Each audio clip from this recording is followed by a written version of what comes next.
Hello and welcome back to the Listening to Your Gut podcast. I am super pumped to be talking about a listener requested topic today, which is that of the vitamin patches. My girl, Audrey, reached out to me a couple weeks ago and asked if I had done a conversation or a chat, a podcast episode on this topic, and I have not.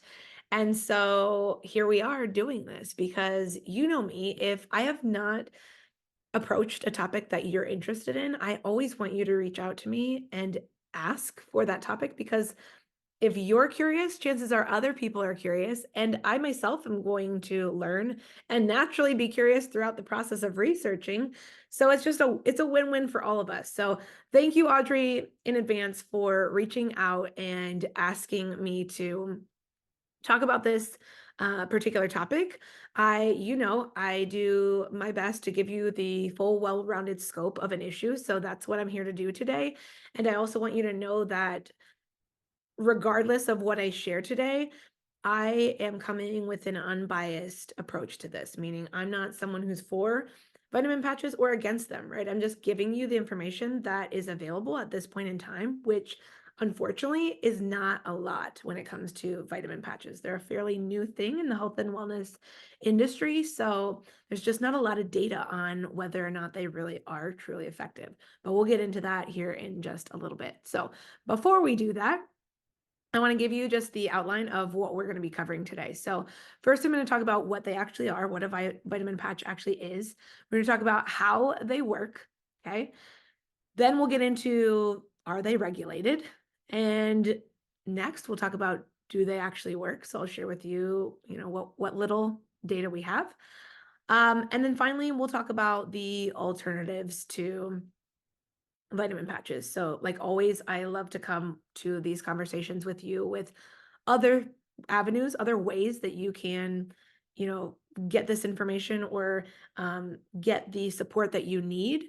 And so in this particular case, I'm coming with a couple other options if vitamin patches are not your jam after listening to this episode, or they never have and they never will be, then hopefully these other options that I am going to provide for you at the end of the episode, hopefully those will be better ways, better options for you to get the nutrients that you need. So without further ado, let's go ahead and let's dive into our chat, to our conversation on vitamin patches. So what are they, right? Great question. So vitamin patches are just kind of what the name entails, right? It's a vitamin in the form of a patch. So this is in response to those who do not want to take an oral supplement, right? And there are many people out there. My mother was one of those who don't like taking oral supplements, right? You have to like choke them down, and it's really hard to do that sometimes, especially the larger the capsules are. I totally get that. I'm not one of those people, but again, like I said, my mother was one of those people, so I understand that there are many people out there that would rather go another way or find another alternative route to getting their vitamins and nutrients if they're going to use a supplement other than orally supplementing, right? So these patches were made in response to that, and they're typically just like a little adhesive square rectangle that goes on your body. Typically, they often are put on, like the right underneath the shoulder, like your upper arm area, or on your upper back, usually areas of your body that have less hair. I was going to say less fur. It's because Riker's in my lap. Usually areas of your body that have less hair. Thank you.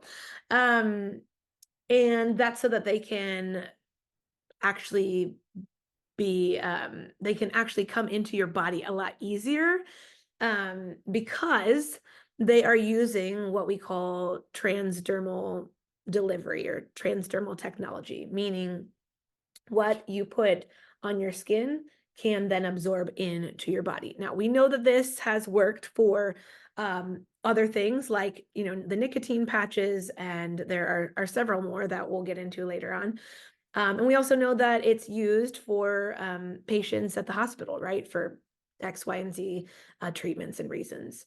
So we do know that there is a benefit to it. However, we don't necessarily know, with these new products that are coming out, whether or not those can provide the same benefit. So, like I said, they are utilized for, or they are meant to be utilized for people who are wanting to consume vitamins and consume nutrients that they need in an alternative way to oral supplementation. Okay. Now, they are designed to release the vitamins or the nutrients slowly over the course of, some say, 4 hours all the way up to 8 hours. So typically somewhere in that range, depending on the company that is producing the patch. Most commonly, the patches that are out there right now include things like B12, vitamin D, vitamin C, iron, melatonin, and multivitamins. Okay, those are some of the big ones that are out there right now in terms of a patch form. And like I said, they are applied to skin areas with little to no hair so that they can absorb most effectively. And this is through that transdermal delivery, where nutrients are absorbed through our skin and into our body. Because we know our skin can absorb and does absorb things. So, it's not out of the question to say that a patch couldn't do that. But again, we just don't have a whole lot of data supporting and backing that just yet. So now let's talk about, are they regulated, right? And then we'll talk about, do they really work, or do they work, right? So are they regulated? The short answer is no. No, they're not regulated, because these are not actually dietary supplements. And we're going to break this down even further. But let's just start with the fact that dietary supplements don't even necessarily have to be regulated. So the FDA actually had an act that was created in 1994, and it's called the Dietary Supplement Health and Education Act of 1994. And that said that supplement companies could bypass the FDA. Now, that doesn't mean that they will never get checked. That just quite simply means they don't have to go through FDA checks, but the FDA, after they're out on the market, can come back and check them at any time, right? So there is still this checks and balances system there. It's just not as highly regulated as we would like, at least in my opinion, as I would like it to be. Okay. Now, that being said, patches, because they are not consumed, they're not ingested, they're put on the body, they're not considered either food or a drug or a dietary supplement, right? So all in all, these patches are not being regulated at all. Okay. Unless these patches were to say something on their label that they contain some sort of health benefit, then they're not classified as a drug, which means they can get away with not being regulated. Okay. So there's just really a lot of gray area when it comes to these patches, which is why, there could be some patches out there that are great. And there might be some that are out there just scamming, right?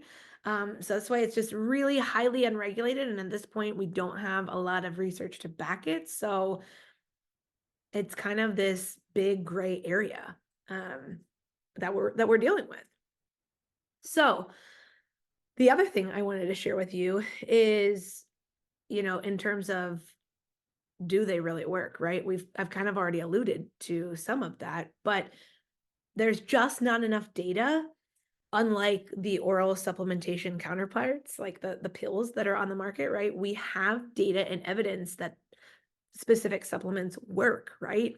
And we can go and scour PubMed and find that. But when we go and look for patches, there's little to no evidence that these patches work because they're so new, right? The other thing too that we have to just be mindful of is that our skin works as a barrier to keep foreign things from entering our body. So because of that, we're not entirely sure that these vitamins, that these nutrients are truly accessing our bloodstream, that are getting into our body, right? There just isn't evidence yet to prove that. Now, like I mentioned earlier, we know that the FDA has approved things like the nicotine patches, birth control patches, and even motion sickness patches. Again, we have evidence and data to support those things at this time, but we don't have enough evidence and data to support these vitamin patches at this point in time. So it's just still widely gray area for us to say, yes, these do work. My hope is that, a decade from now, when these have been out on the market for longer, that we have more data to support, yes, they're a good option, or no, maybe just, go an alternative route. But until then, we just have to go with the information that we have, which is not a whole lot. So that leads me to my last part of this episode, which is giving you some alternatives, right? If you're like, I don't really want to waste my money on something that I don't know is actually going to work, then again, we can go back to your diet and nutrition, right? If you're truly focused on eating healthy and using food as your main source of getting your nutrients that you need on a daily basis, your diet and nutrition is going to be number one in my book. Okay. Number two is going to be oral consumption. Okay. Oral supplementation. If that's not your jam, I understand. We'll get to that in a moment. Another avenue that you can go down, but oral supplementation, we know works. We have research, evidence-based research to show that it works. And we know that it acts or unfolds inside the GI tract. And we know that the GI can absorb these nutrients. So we know that that is a proven track record if we go down the oral consumption route. If you're someone like my mom was, who found it really hard to consume oral supplements, in pill form, then my suggestion would be to look into, liquid forms. There are liquid forms of vitamins that we can access. There are different companies that are coming out on the market, and those that have been here for quite some time. Oh, Riker sniffing the microphone. Thank you very much. So there are different, companies that you can go out and purchase and consume their products. I'm not going to name any specifically because I don't use any of those.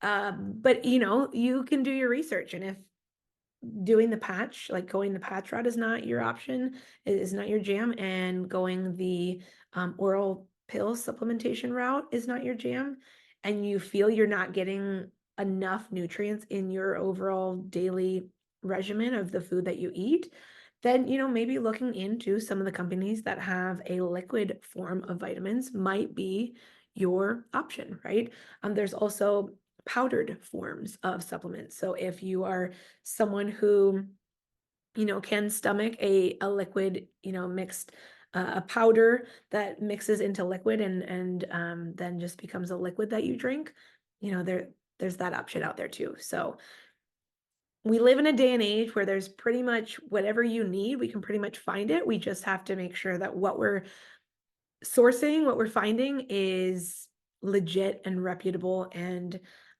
actually has proven results, right? That's the biggest thing we want to be aware of, is, are the results reputable? Are the things that are going into these products, are they safe, right? So that's that on this issue. Audrey, again, thank you so much for bringing this topic to the table. I'm so glad that I got to chat about it today. If you are interested in more on this topic or any other topics, like always, please just send me a DM on Instagram. I am at Kelly, KELLY _Bluth, BLUTH, and just shoot me a DM with any thoughts, comments, questions, or any topics that you are curious or interested in me sharing in the future on the podcast. So yeah, without further ado, I'm going to wrap this up, but I hope you have a great start to your week, and I will chat with you later. Take care.